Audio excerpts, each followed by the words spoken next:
public briefing. It is great to have Environment Canterbury here with us today. So we have Andrew Maisie from Transport here with us, and also a welcome to our Environment Canterbury councillors Joe and John, and Stuart and Sonia from Environment Canterbury public transport team. So I'll hand over to you guys.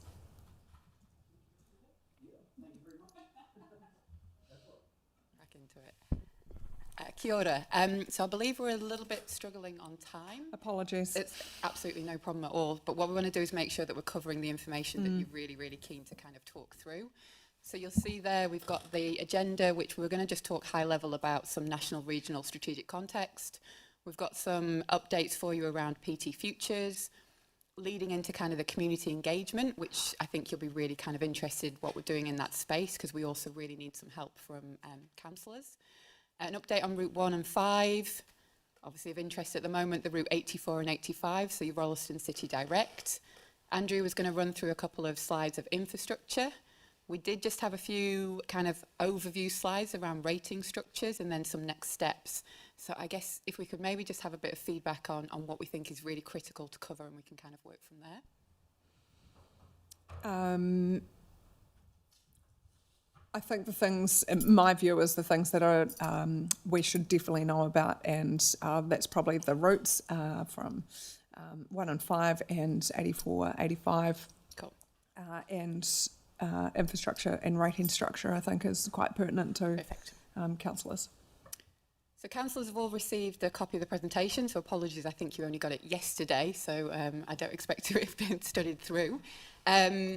So in terms of Route 1 and Route 5, what slide are we on here?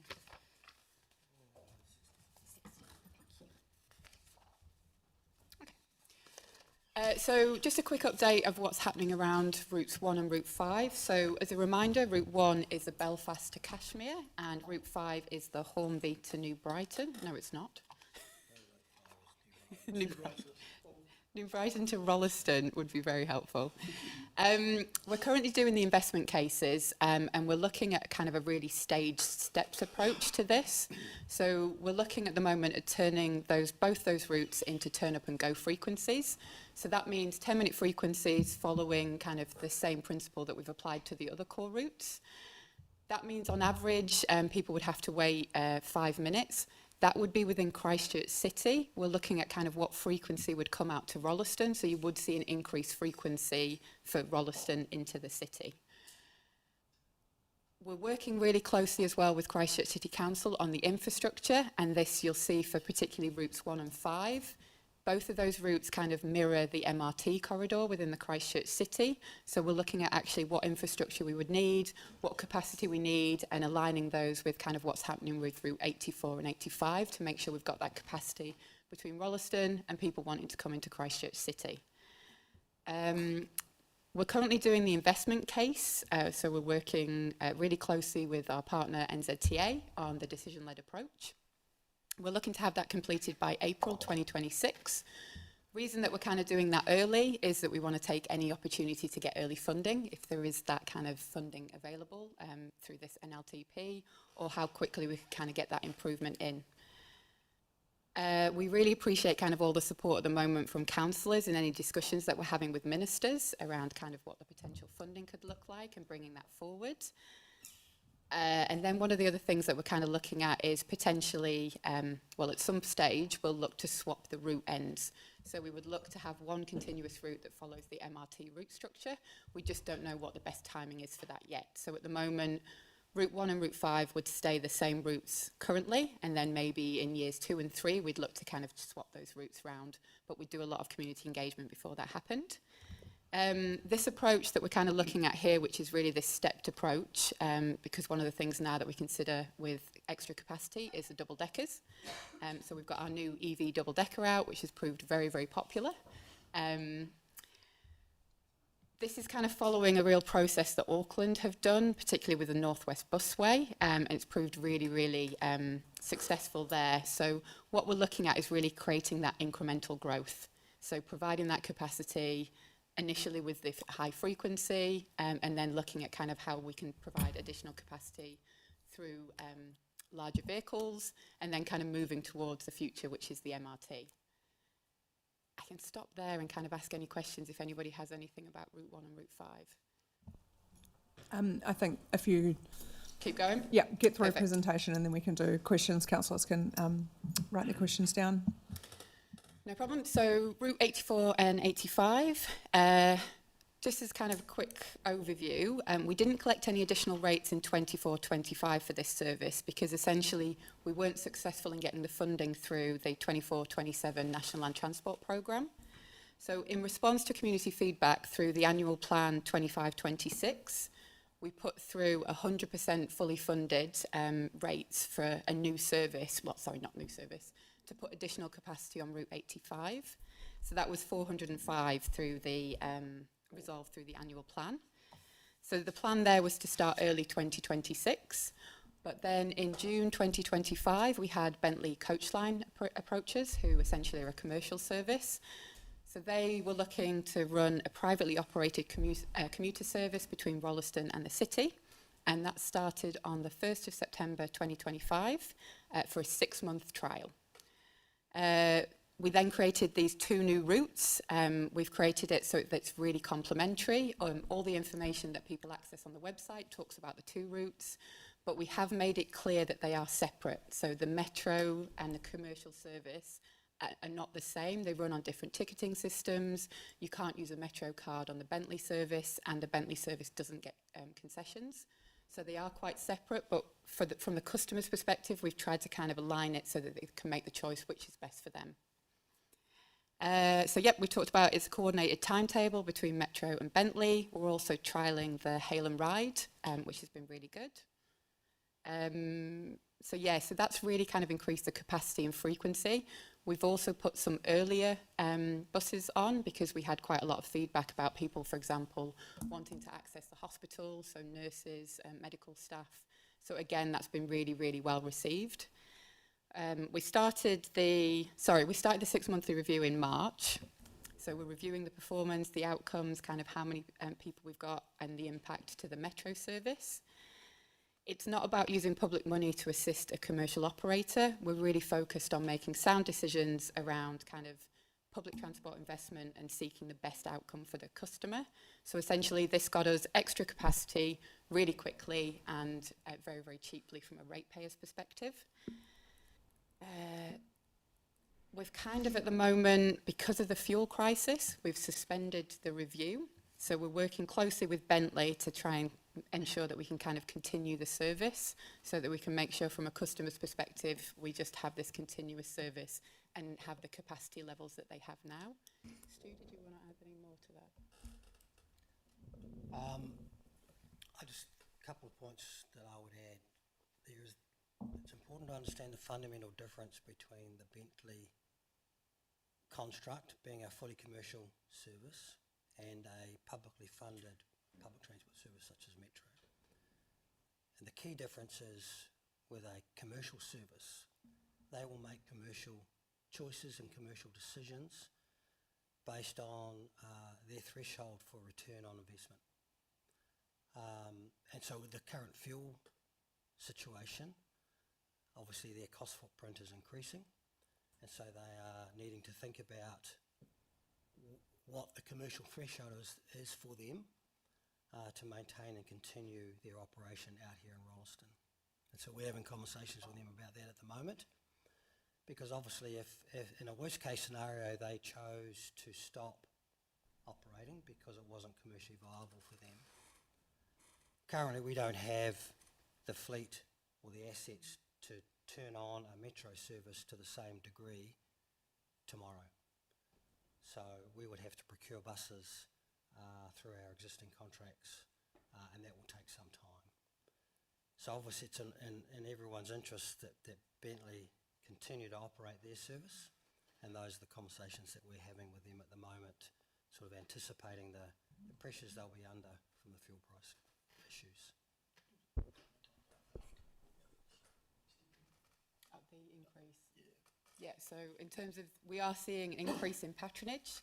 One of the challenges we have, which is quite unique to Canterbury at the moment, is at peak times we have a real challenge with overcrowding. That's not the same in Auckland and Wellington, so we're struggling to take more people at peak times, which is obviously the times that most people want to travel. So what we're kind of looking at is actually we need more capacity.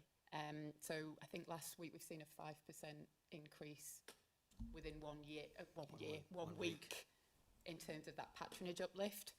But I guess for us, it's encouraging. There's inter-peak, there's an opportunity, but essentially at peak, we're often either at overcapacity and therefore leaving people behind, and that's not a situation we want to be in for long-term behaviour change. So we're really, really cognizant of that. We're trying to be really clear in our messaging, and obviously from a PTA perspective, look at what opportunities we have in this space to help support people.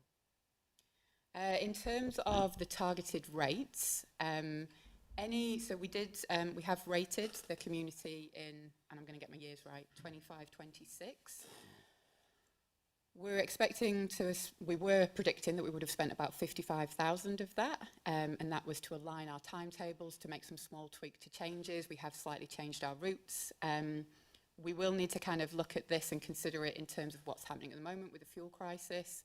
If there's any money that's not spent that we've rated for, essentially that goes into PT reserves. And those reserves there are to protect the network against fiscal shocks. So, and then through the 26-27 annual plan deliberations, Ecan Council will have a conversation about how that money is utilised. Any questions about 84 and 85? I think, yeah, if you could get through the presentation. Keep going, no problem, thank you.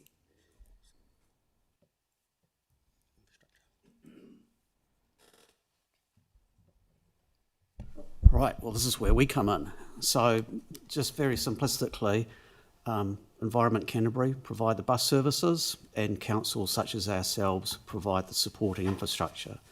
So in terms of, from a Selwyn perspective, we've got 125 bus stops, 48 shelters, 6 RTIs, which is the real-time information system, so that you can track the buses in real time in terms of where they are on the network. Since 2024, we've installed quite a few new shelters and seats and spent around 160k.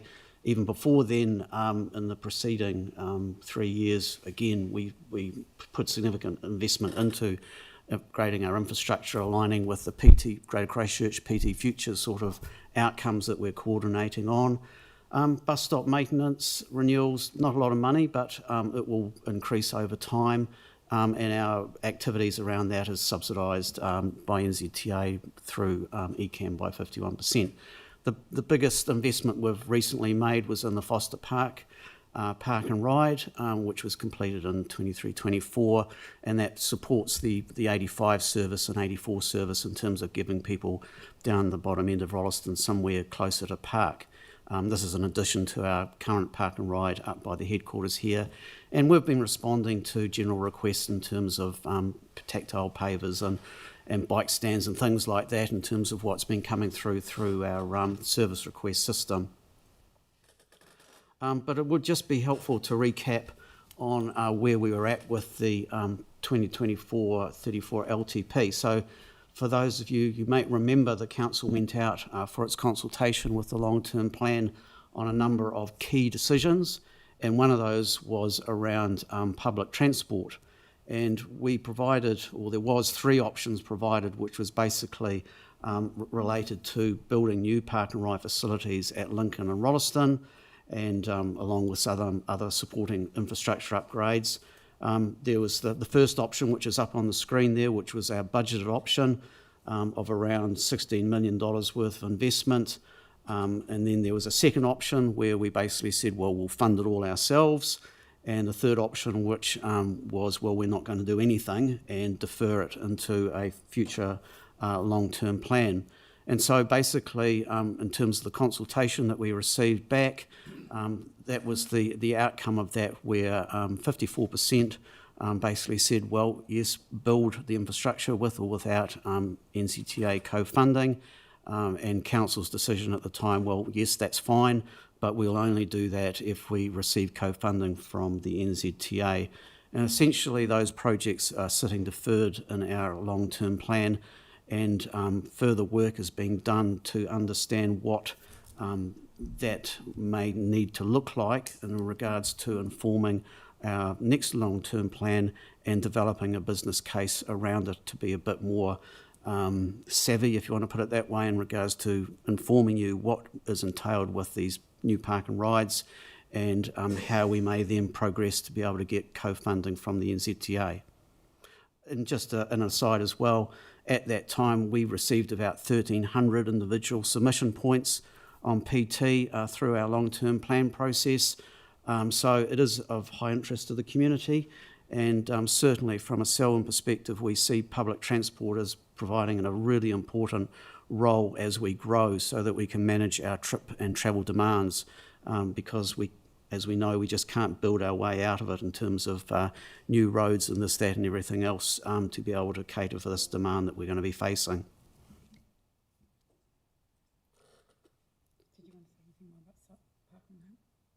So as I just alluded to, we are looking at what these park and rides will be in the future.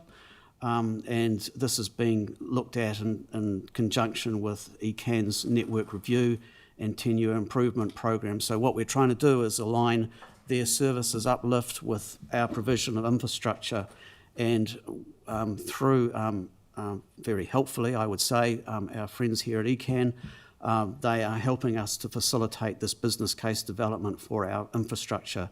And they've engaged consultants, Stantec, to be able to work with us to provide that information, and then we'll be able to come back to you with that information indicative in terms of what we may be looking at in terms of position, size, cost of where these park and rides may go in Rolleston and Lincoln, so we can have that conversation for the draft long-term plan.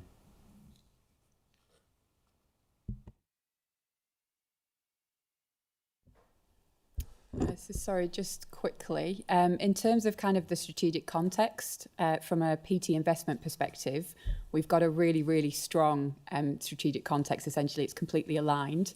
We now have a regional public transport plan that we've all input into, which has been approved. So that was 2025. We've got a Greater Christchurch spatial plan. We've got a Greater Christchurch transport plan. Again, all kind of really supporting that PT investment. Sorry, thank you. Merrily skip through. This is just kind of, so this is taken from our regional public transport plan, so it's just an example of the funding model. This one was for 24-25, essentially we update it every year, but you're looking there for that year, fares and other revenue, so that would be advertising streams and others, accounts for about 9% in this year. Rates for about 43, and sorry, this is across the whole of the Canterbury region, and NZTA 45. For any mathematicians in the room, that doesn't add up to 100%, so I need to do some work on what that looks like, but that just gives you a scale there. We recently had some new targets from NZTA, so the private revenue ratio targets. So essentially what that means is we need to increase that private revenue share. So the portion of total public transport costs covered by fares, on-bus advertising and other private sources, we need to see that increase, or we kind of need to reduce our cost footprint. So Council, ECAN Council made the decision and approved some targets in March last year. So for 24-25, that was 12%, and then going up by 1% each year. So for 26-27, it will go up to 14%. That does impact and have an influence essentially on when we're thinking about public transport improvements, what that looks like, and essentially kind of what that cost footprint looks like and what revenue it'll generate. From a rating structure perspective, so the district pays only the service kilometres. So the amount that's travel within your district is the amount that Selwyn ratepayers pay for. So essentially, once they get into Christchurch, so central Christchurch, the Christchurch border, that's paid for by Christchurch residents.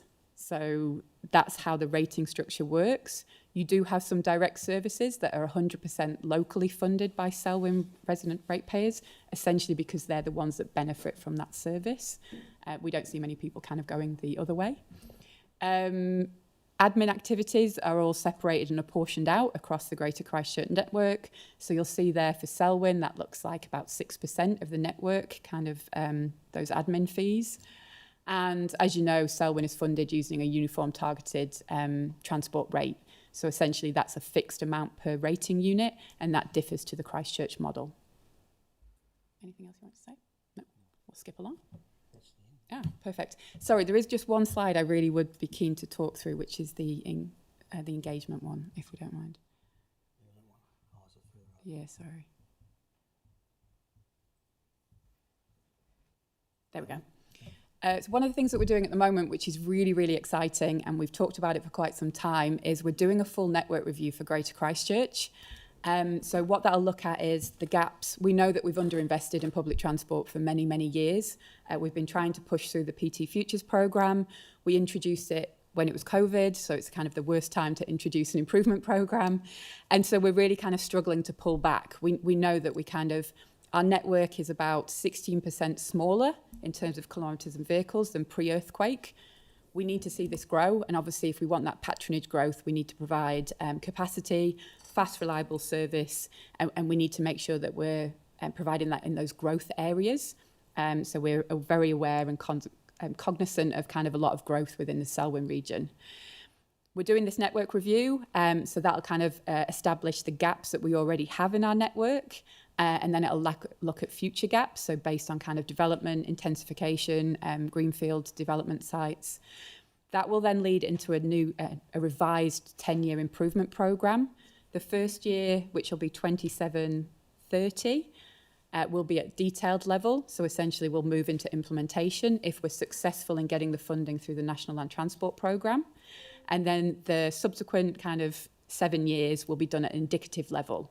So from a Selwyn perspective, we are looking at intra and inter-district travel, and we're looking at alternative service models. So we're not just looking at kind of large buses, fixed routes. We are looking at what on demand, what kind of role that might play. Could we potentially link with a private vehicle? I'm trying not to use a name. Private vehicle entity to kind of link people into the bus network. How does that work with the park and rides? So we're really trying to look for innovative ways that we can provide kind of more access coverage and really help drive patronage. We've had a really good response from the Selwyn community. And I guess kind of this is a plea for help, that any conversations you have, we're happy to provide you with the information around what we're doing, kind of link you in. We're working with the kind of teams really closely. We're going to go out to consult in May and June. We really want as much feedback as possible. We want feedback from people who don't use buses. We want people who are considering buses but have never used them. We want existing customers, people who might use it more frequently. We want to get as much rich information as we can from our communities to look to create this best 10-year programme of improvements for services. So we're really excited. We've got some consultants working on board. We're bringing the infrastructure for Selwyn into that process. So really exciting, and I guess any way that we can help support you, we're really, really keen.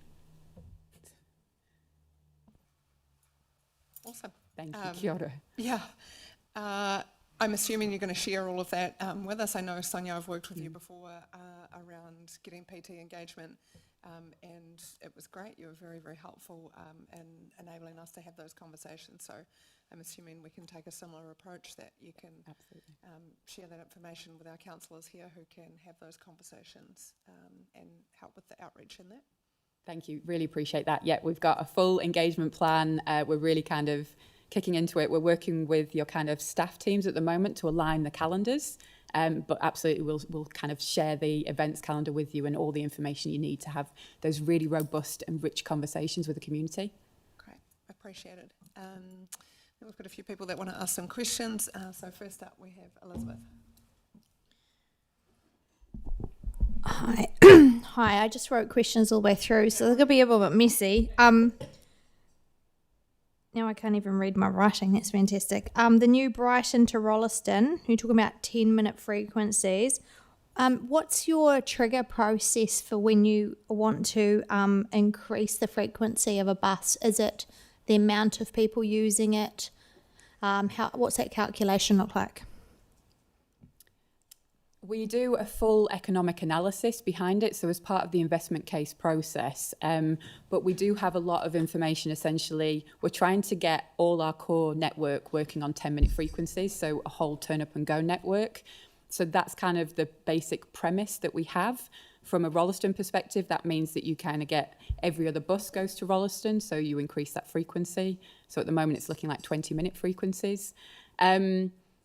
There is a lot around the elasticities around what that means, and our core routes have the most patronage, the most potential, and the turn up and go internationally is really kind of your standard, because then customers don't need to pre-plan and they have average wait times of 5 minutes. So it just makes the whole network more attractive. It also increases your walking catchment. So we don't have a kind of threshold per se when it kind of reaches another level, but our core services are kind of the backbone to the network and should be on 10-minute frequencies. And then essentially in the future, you'd look at if we need to even increase those frequencies further. Probably useful to reflect on the frequency upgrade to Route 7 that was implemented last year, from 15 minutes to 10 minutes all day. And so we've seen a 7% uptake in patronage growth on that route just in the short time that service has been operating with a high level of frequency. But even now, that route is oversubscribed at 10 minutes already. It's useful to also reflect, if we think about the spatial planning work that's gone on for Greater Christchurch and the much tighter integration of transport interventions with growth and development priority areas in Greater Christchurch. The core routes that we have aligned well with the spatial plan in terms of priority of intensification. And for any successful PT network, you've got to have a really strong foundational core to that network, and that's what our core routes produce. So they do the heavy lifting. The investment in those routes produce the best return from a patronage and social outcome. And money. And that's important, because if we go out from the core of our network, as we reduce frequency, we reduce ridership, and some of our services are more focused on sort of social access and equity, and need funding to help make those services available. So the core routes provide the foundational funding sources to enable us to expand our network. So that's why we're focusing primarily on the core at the moment, because we need that foundation to be strong. We need that foundation to have the patronage uplift that it will bring from the intensification that's going on in Greater Christchurch, and we need the revenue from those routes. I'm really really excited to hear you say that you're going to mirror the MRT corridor. I've been asking for that for ages, and I think that's absolutely fundamental. We're crazy to be even talking about MRT if we're not mirroring that right now. And also really pleased to hear that you're talking about the alternative and wider scope of options in terms of what vehicles you use. So I was just talking to Joe. I don't know if you know Joe's personal life story, but I lived in Romania for a while. Romanian buses do not look like English buses. They look like vans. And they actually work incredibly well, incredibly effective with that great flexibility. And I don't think you don't need car seats. Street belts over there. But anyway, won't worry about that bit. But yeah, no, they're really, really efficient. And they, like us, don't have the population density that you have in the UK using the buses. But you also don't have the wasted space. So even in the UK, my Egyptian bus driver had only me on the bus one time, so he drove me all the way to my door because I was the only one there. So you've actually got an opportunity to, with that flexibility, I think, incorporate. So I love the idea that you're suggesting this review and going out. How does that look like for us as councillors, and how can we tap into that? Because firstly, I want to know the stats. I want to also know what our user groups are utilising the buses for. And thirdly, it might be that we steal some of your patronage because we're trying to provide more place-based things locally. So if we can say, actually, we don't need to send them to the city because we're going to provide this medical out here, that's good information for us. So actually better for you guys. There's no point putting on buses to drive everyone from Leiston to Christchurch if we can just bring a doctor out once a month, for example. So we need to be looking at efficiencies all round. So, yeah, again, that question is, how does it look like for us implementing through that review process as councillors? I think this is the start of that process. So what we kind of look at actually, how can we keep, because we absolutely want that kind of bring everybody on board through this process.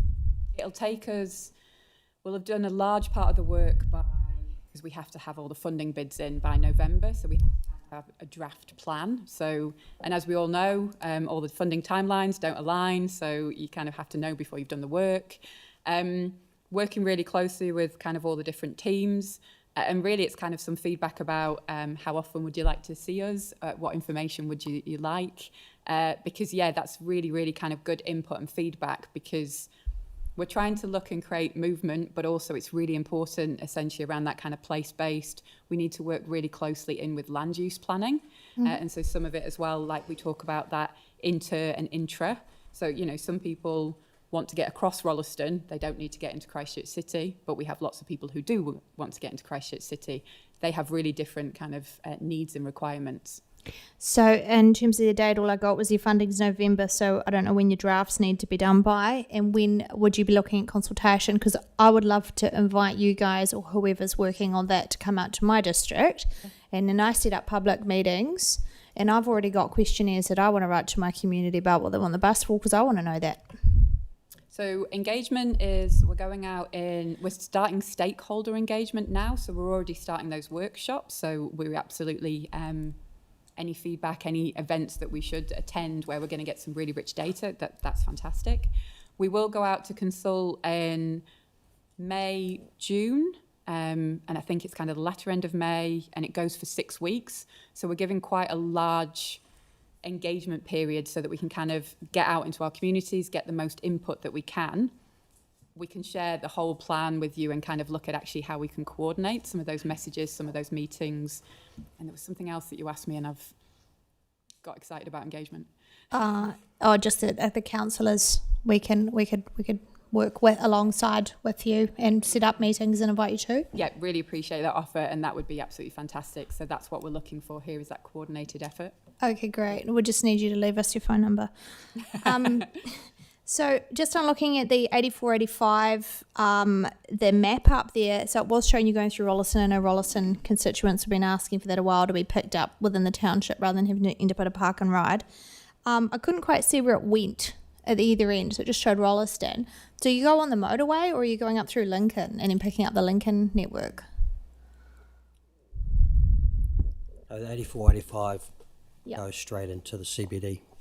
Oh, that is the main South Road, so I couldn't read that. Yeah, no, it goes Okay. on the motorway and goes through Addington into the CBD. Is that right? So it just stays within that circle, it doesn't head off anywhere else. Okay, cool. Sorry, can I just make a really quick point on that one as well? I just found some stats. We've just done a survey with customers, essentially the Selwyn customers. Well, sorry, just Selwyn really, so might include non-customers. So we had 246 responses, and the overall sentiment was really, really positive in terms of the customer experience, the usage of the combined service, because obviously we did have some concerns around confusion, how would it work, because they have to they pay a different fare, they pay different mechanisms. So we're reviewing all that kind of feedback now, so again we can provide kind of an overview, and that'll be completed in April. But so far, customers have responded really, really positively to this, and I've found it works well for them. So, Bentley buses. If that hadn't been for the fuel thing, would they be coming back to the table for a discussion? I was just wondering if that was financially viable, and they were looking at continuing with that or changing anything to that process. So they are feeding into the review process to provide their perspective on the trial, and that will be considered as part of the whole review outcome. So you're not sure as to the cost benefit for them? Not yet. Okay. And sorry, just in terms of, in order for them to run the commercial service, we have to provide an exemption, so under the LTMA. So they have to kind of apply, and that's why it's quite a formal process, which we were in the middle of reviewing when the fuel crisis happened. So we've kind of paused that a little bit for now, but at some point we'll have to look at what that exemption looks like. What's the exemption for? Do you So under the Land Transport Management Act, there are strict rules around who can operate scheduled public transport services. Okay.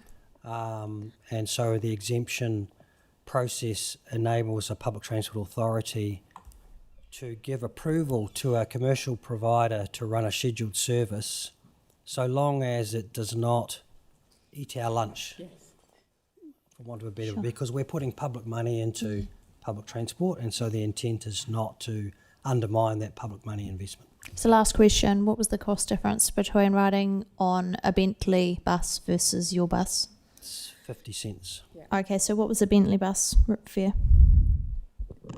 Okay, thank you. Yeah, thanks. I wish we'd had this a bit sooner because I haven't really had time to look at it and digest it and think about questions because public transport isn't something I'm a particular expert about. My questions were the Lincoln. There's a Lincoln Direct bus. Is there any plans to increase that route? So we already have. With the fuel crisis as Oh, well. Okay, well, Have you got any sort of emergency criteria that you can use? It's a very topical question. As Sonia outlined, our network is under pressure in many places at the moment through over-demand, Lincoln being one of them, Yeah. the route Rolleston being another, and many other communities across Greater Christchurch. So at the moment we are undertaking some work to understand what additional capacity we can access in terms of buses and drivers, and how we can apply that capacity to our network, and in doing that thinking, trying to understand where the most high demand touch points are, because we won't be able to go everywhere. We simply won't have enough buses. Yeah. Or funding for that matter. So we'll have to be very cautious and careful about where we deploy any extra capacity we have to meet over-demand. And the over-demand, as Sonia mentioned, is only in the peak times, the morning peak, and particularly in the afternoon peak when schools finish. So trying to make sure we put our buses in the locations where they will best be used. What that's likely going to mean is some services that have over-demand now will still have over-demand because we can't meet every single route's needs at the moment. But Lincoln is on the list. Yeah, I would advocate for the Lincoln to the City Direct one. Seems to be quite in demand. Yeah, so we did increase we added 2 new trips as well. I think it was in 2024 from memory. So we have increased the capacity, but yes, we're still getting I think it's more of a from that. recent thing Yeah, with the fuel absolutely. crisis because it's kind of biting hard on people. And this was just off the top of my head. Yesterday I was in West Melton and a lot of people there were talking. I know there's been previous experimenting with West Melton, I'm not sure. But they were quite concerned there because they've got a lot of smaller retirement type dwellings going in. So there will be possibly a lot more demand to go into the city and people are being encouraged to live there. But then again, the fuel crisis hits, so they will need that capacity. And also Prebbleton residents going from Prebbleton to Hornby would be really handy. Thank you. Thank you. Oh yes, as an avid bus user, I just want to say thanks for your services. I just think, like, for people who don't use it, it's probably more a message for the room, like the tap and go PayWave system. Yeah, I was going to Like, mention how good's that? It's so easy. It's like no apps to download. It's like if you're new to the buses, just jump on it, tap it and go. Darfield Route 85. What's the 86, whatever it was. What's the future there with that? So Darfield is outside of the Greater Christchurch boundary. So we've got a map, and and what I'm going to do is I'm going to put a list together of what's in and what's out of the kind of network review. We are looking at a separate process, so a strategic framework initially for any requests that sit outside Greater Christchurch and Timaru, because at the moment we are our resources are allocated into this Greater Christchurch review. So we are aware with Darfield, and essentially we did put a double decker on, and it's been incredibly, and an extra bus from West Melton. It's been incredibly successful. The community has really kind of taken that on board. It's something that we're kind of looking at in the kind of wider context as well. But just so you're aware, it's not part of the Greater Christchurch Network Review. But if I may, this is where our proposed park and rides come into need to be thought about carefully, because when we say Rolleston Park and Rides, what we're really saying is a Selwyn Park and Ride, and for a one at Lincoln the same. So while we may not be able to get all the services, PT services that we want connecting directly from either say Darfield or West Melton, if people have also got the option to be able to at least park and then join the services from Rolleston into the city, that's another alternative that we're trying to consider and provide for. Super, thank you. User pays 14.5 million over 165 equals about 11%. Don't be afraid to. I'd say never waste the opportunity of a good crisis. But the reason I say that is because if it becomes unviable because you haven't put prices up, then we lose the service. So keep on that. What percentage of electric versus diesel buses? We're now on 30%, and we've actually just got some. Oh, they're so cute. I know they're cute. We've just got 10 new vehicles going into Timaru for the on-demand. So, we were talking about the smaller buses and how useful they are. And one came to visit us, not on its own. It had a driver the other day, and they're really cute. Like, people are going to love them. So that's kind of, that's the potential that we've got. So at the moment, EVs 30%. We were looking around kind of what that looks like, and we want to do more in that space. But we were restricted under funding because obviously bringing in the new vehicles. We are trialling the new EV double-decker, which essentially we've spent a lot of time working with kind of the builders or operators, because that now can come onto our network in terms of doesn't need a permit in terms of its weight. So we're kind of really trying to look at how do we do more with what we've got and kind of electrify our fleet. Super. I've been on that double deck EV. It's so cool. Yeah, that's a wonderful piece of equipment. Thank you. Yeah, kia ora. Thank you very much for coming. It's always good to hear from people directly about this stuff. I'll try to keep it quick because I know we're on times and stuff. But yeah, I guess I just wanted to comment as well. It's a shame that the government hasn't moved to kind of resource, because I know that if you wanted to, with the fuel crisis, if you wanted to actually increase capacity, it's not just about the buses, it's about dealing with the bus drivers, which means having some interesting conversations in the lead up with some unions, which is not, you can't just snap your fingers and make it happen. But appreciate whatever it is that is going on at the moment. The only other thing I was going to say was you made a comment before about not seeing many people come the other way from the city to Rolleston. Interestingly, not just, it's ramped up in the last few weeks, strangely, but I've had several comments over the years from people who live, say, there's a couple of teachers at Rolleston College, for instance, who were like, I live in Papanui, I'd love to just catch the one down to the bus station and catch an 85 back out. And they can't, because you're not actually allowed to get on the bus to go the other way. So even if they wanted to, they can't. And that would be an interesting thing to open up, even just during this crisis period, just to see who catches the bus so that they can test that it's an option.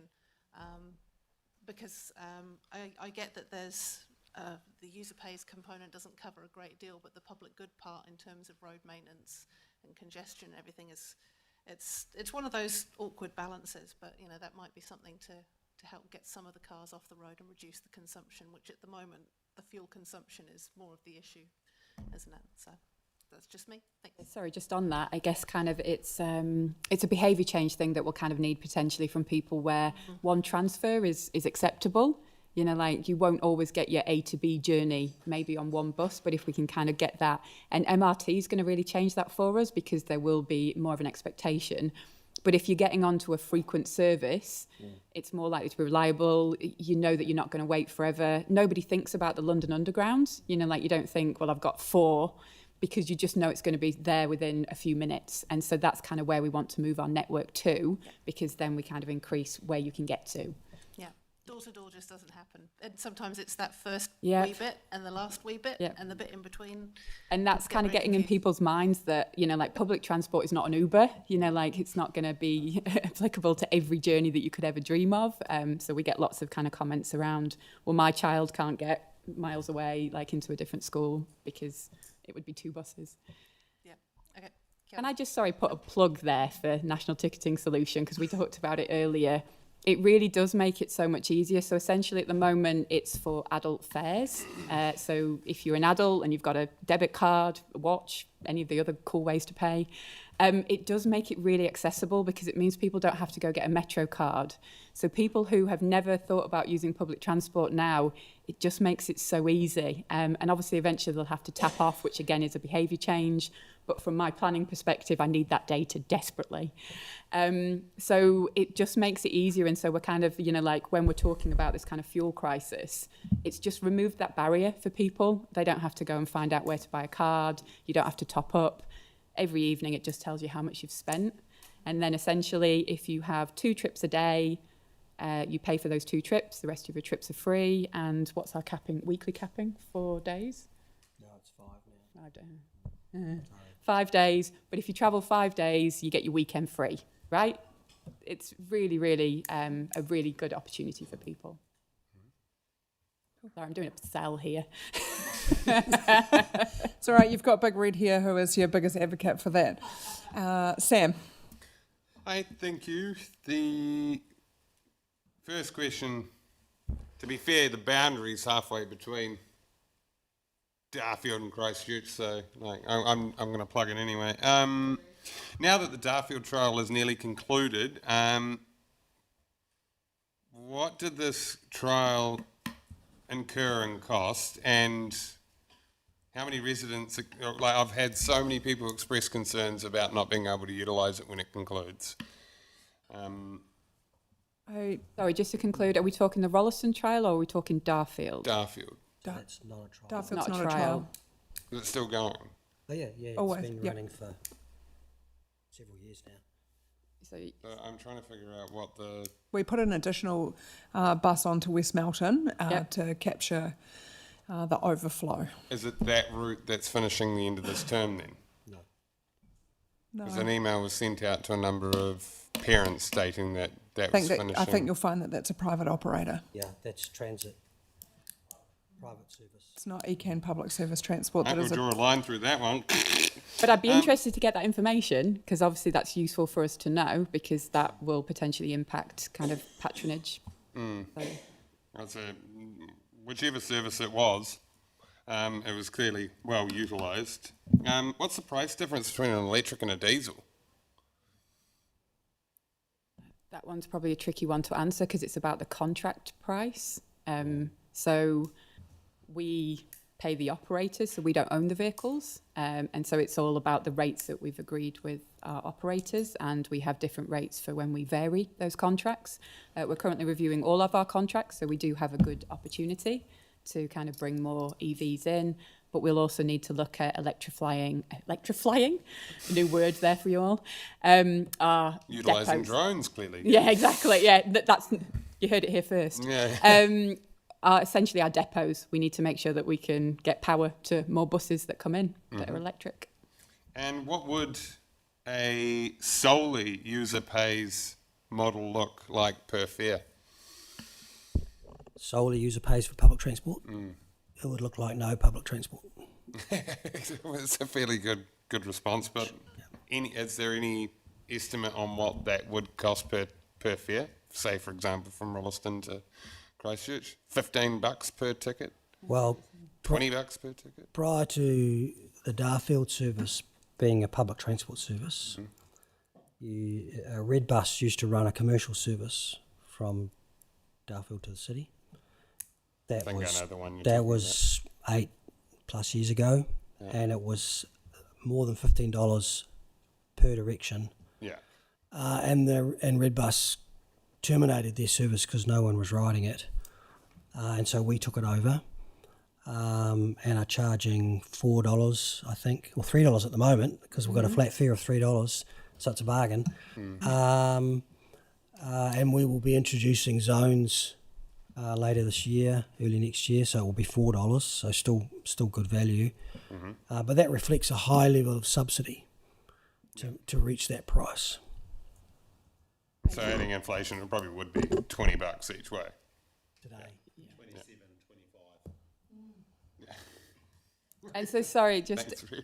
just for the future as well, sorry, I'll just quickly say, we will need to consider kind of premium services as well. Like once we've got NTS introduced, we will kind of need to think about what that looks like. It's not something that's on the cards at the moment, it's just something for the future. Cool. Thank you. It's useful to just understand the elasticity on ridership due to price. So as you know, in Greater Christchurch, we had a flat fare trial of $2 for 2 years across all of Greater Christchurch, and that was highly successful in generating patronage. We reached a peak of 15 million trips a year just before COVID, and that was a really strong growth rate, 20-something% growth in patronage. Recently, we increased our fares to $3 flat fare, and we've seen a 2.5% reduction in patronage because of that $1 change in fare price. Of course, the fuel situation is encouraging people to come back to PT because the price actually is still really cheap. But that gives us a sense of the sensitivity to price of people choosing or not choosing to use public transport. Thank you. And last one from John.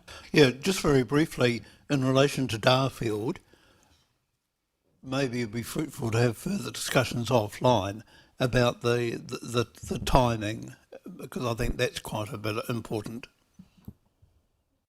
Cool. Thank you. I really appreciate you coming out here and talking to us about this. And I think we all look forward to that further engagement around the review. Really happy to help out and engage in that process. So thank you very much. Councillors, that takes us to the end of our public briefing today.